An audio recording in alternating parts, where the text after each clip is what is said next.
हैं, एक आम आदमी, एक गरीब आदमी, जो एक दिहाड़ीदार आदमी है, वो ये उसकी पहुंच से जो है वो सब्जी भी बाहर हो गई है। एक सब्जी ऐसी चीज़ होती थी, एक दालें ऐसी चीज़ होती थी कि जो आम आदमी या गरीब आदमी अपने घर में बना लेता था, लेकिन अब सब्जी और दालें भी जो है वो उनको भी उनकी कीमतों को जो है वो पर लग गए हैं और वो एक आम आदमी की पहुंच से बाहर होती जा रही हैं। इस पर जनाब जमात इस्लामी के ज़ेरे एहतमाम महंगाई नामंजूर कन्वेंशन का एहतमाम किया गया। तमाम मीडिया मौजूद था। इस पर अमीर जमात इस्लामी सिराजुल हक साहब ने जो है वो बहुत धुआंधार खिताब किया और उनकी तरफ से जो है वो इस महंगाई को नामंजूर जो है वो करार दे दिया गया। उन्होंने कहा कि हम इसको मंजूर नहीं करते। इसके हवाले से एक कन्वेंशन जमात इस्लामी ने जो है वो पेश किया।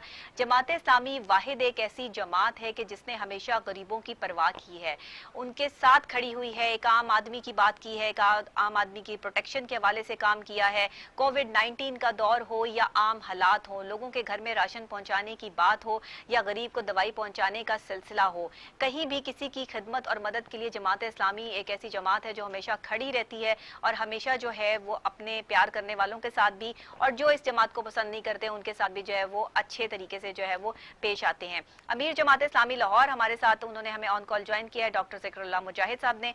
उनसे हम बात करेंगे और उनसे पूछेंगे कि हमें थोड़ी सी अपडेट्स दीजिए इस हवाले से कि जमात इस्लामी के ज़ेरे एहतमाम जो महंगाई कन्वेंशन है, इसका असल में मकसद क्या है, जो हम तो समझते हैं लेकिन हम एक आम आदमी के लिए जो है वो इसको समझना चाहते हैं। अस्सलाम वालेकुम डॉक्टर साहब। जी वालेकुम सलाम डॉक्टर साहब बहुत शुक्रिया, वेरी शॉर्ट नोटिस पे आपने जो है वो मेरे ऑन कॉल जो है वो हमें ज्वाइन किया। जरा हमें प्लीज तफसील बताइएगा इस जो महंगाई नामंजूर कन्वेंशन की है। बाकी ये जो हालात है मुल्क में, लोगों में काफी परेशानी है। हमने ये जी पिछले 4-5 माह में जब ये कोविड-19 का सिलसिला शुरू हुआ है जी तो एक पब्लिक से राब्ते का और उनकी खिदमत का जो काम किया है, तो उससे बड़े पैमाने पे जो लोगों से राब्ता हुआ है, जी उससे अंदाजा हुआ है कि जो हमारी परसेप्शन या असेसमेंट थी कि लोग महंगाई से और मौजूदा हुकूमत की कारकर्दगी से काफी परेशान हैं, जी उससे कहीं बढ़कर लोगों के अंदर मुश्किलात और परेशानी है। बिल्कुल। और आप देखें कि ज़ाहिर है जब आप की माशी हालत बुरी होती है तो उसका सबसे पहले असर तो बहरहाल उसी तबके पे पड़ना है कि जो पहले से ही बेचारा मुश्किलात और गुर्बत का बिल्कुल सही, शिकार है। बिल्कुल सही। अब हालत ये है कि आप देखें कि किसी चीज को भी आप देख लें कि वो आटा कि जो इन हुक्मरानों के आने के मौके पे कोई 30 से 40 के दरमियान था, जी अब वो कोई 60 से 65 के दरमियान में, डॉक्टर 55 से साहब 10 65 किलो के का आटा दरमियान। तो गायब ही कर दिया ना मार्केट से। अब 25 किलो का आटा दस्तयाब है। हाँ 1300, यानी ये 1300 से ऊपर ये कीमत है। बिल्कुल जैसे आटा देखे ना, अब हर घर की जरूरत है। गरीब के बच्चे ने भी रोटी खानी है जी और जाहिर है। आपने और बिल्कुल मैंने भी खानी, बिल्कुल सबने खानी है। बिल्कुल, हम सब ने अच्छा, खानी है। बिल्कुल। इसी तरह से आप चीनी को देख लें, आप दालों को देख लें, आप सब्जियों को देख लें, आप गोश्त को देख लें। अब जो ये छोटा जो गोश्त है, बकरे का गोश्त, आप उसको देखें कि वो 1200 रुपए किलो पे चला गया। बिल्कुल ऐसे। आप मुझे मैं आपसे ये सवाल करता हूँ कि वो मजदूर के जिसको आप 15,000, ये इन्होंने 15,000 रखी है ना मिनिमम, जी 17,000। जी अब मुझे ये बताएं कि 17,000 रुपए में एक घर क्या नॉट पॉसिबल। अपने चल सकते हैं? नहीं। 17,000 रुपए में, जबकि दूध जो है वो 100 रुपए किलो है। सर और अगर मुमकिन नहीं। एक घर जिसमें 2 बच्चे हैं और वो बिल्कुल 2 किलो बिल्कुल भी लेता है अपने घर के लिए, तो बिल्कुल 200 रुपए का यानी 6,000 का सिर्फ दूध है, अगर 2 किलो दूध को बंदा घर में ले। बिल्कुल सही कह तो रहे हैं। इन हालात के अंदर तो लोग बहुत ही परेशान है। यानी लोग, अभी पिछले दिनों में पढ़ रहा था कि मियाँ बीवी ने 3 बेटियों के साथ जी छलांग लगाकर खुदकुशी कर दी और उसकी जो ना जी पुलिस और गोताखोर उसकी उनकी बिल्कुल लाशें तलाश कर रहे हैं। बिल्कुल और ऐसे ही उसके सर। पीछे क्या है जी कि वो अपने बच्चों से परेशान था, बड़े बच्चियां हालात थी, उनकी खराब। तालीम। तो मैं समझता हूँ कि इन हालात की सच्ची बात यह है कि परेशानी भी है और जो पॉलिटिकल पार्टीज है उनको अपना किरदार अदा करना चाहिए। कम से कम ये अपने लल्ले तल्ले छोड़े ना जी, अपने लल्ले तल्ले छोड़ने के लिए सर ये जो तैयार नहीं है। हाँ एपीसी के इजलास की बात हो रही है, आपकी पार्टी भी इसको ज्वाइन करेगी? आप भी उन अपोजिशन पार्टीज में से जो है वो शामिल हैं, उन पार्टीज इनको जो है वो इनके सपोर्टर हैं? आप इस चीज की जो है वो तायीद करते हैं कि ये काम सही हो रहा है हुकूमत के हवाले से? जो पीपल्स पार्टी भी कह रही है और नून लीग भी कह रही है कि हमने जो है वो हुकूमत के इन तमाम मामलात को नामंजूर करते हैं, आप भी जो है वो इस चीज को नामंजूर करते हैं। ये महंगाई का जो आपने एक नामंजूर कन्वेंशन है वो इसीलिए जो है वो सामने लाए, तो इस हवाले से आप क्या, आपकी क्या राय है? देखें, दूसरी अपोजिशन पार्टी जमात इस्लामी में तो बहरहाल मैं चाहूंगा कि आप इस फर्क को सुने भी और कौम के सामने इसको रखें भी। जी।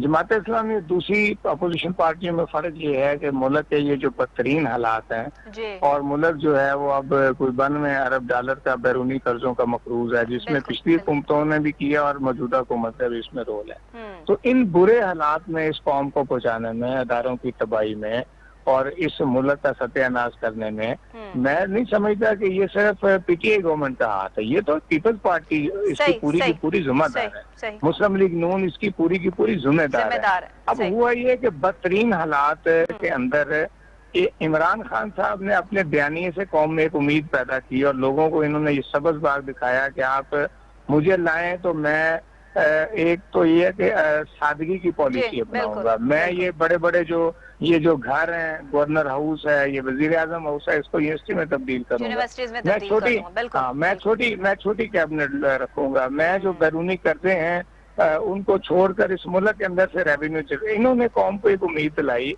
बिल्कुल और सही। मेरा ख्याल है कि लोगों का ख्याल था कि खान साहब अपने वादों को पूरा करेंगे हाँ हाँ। और मुल्क में जो गुर्बत है, जो पिछली हुकूमतों ने तबाही की है, ये मुल्क को ठीक ट्रैक पे लेके आएंगे। बिल्कुल लेकिन डॉक्टर बिल्कुल। साहब अब बदकिस्मती ये है कि खान साहब ने भी उन्हीं सारे चोरों को अपने इर्द गिर्द इकट्ठा कर लिया, उन्हीं बिल्कुल सही। शुगर माफिया को, आटा माफिया को, हम्म। कि जो आप देखें ना, इस मुल्क में चीनी इस मुल्क की पैदावार है, आटा बिल्कुल इस मुल्क के अंदर पैदा होता बिल्कुल है, गंदम बिल्कुल हमारी बिल्कुल। वाफर है। कहीं से तो मैं मंगवाना आपसे नहीं पड़ता। हाँ, मैं कम अज कम आपसे ये सवाल करता हूँ कि आप अपने प्रोग्राम में इन हुक्मरानों से पूछे ना कि भी जो चीज घर में पैदा होती है, चले बाहर आने वाली चीजों की तो हम कहें जी कि डॉलर बढ़ गया है, पाकिस्तान का ये, उनकी तो कीमतें बढ़ी, इनकी कीमतें बढ़ाने की क्या लॉजिक है? इन बिल्कुल ऐसे। कीमतों को ये कंट्रोल सर और ये फिर ये सवाल तो कीमतें भी हम बढ़ा। रोजाना करते हैं और इस सवाल का इनके पास सिर्फ एक ही जवाब है कि सब अच्छा है, सब अच्छा हो रहा तो है। तो जो इसलिए हो मैं रहा है ये वो सारी समझता दुनिया हूँ, देख रही है।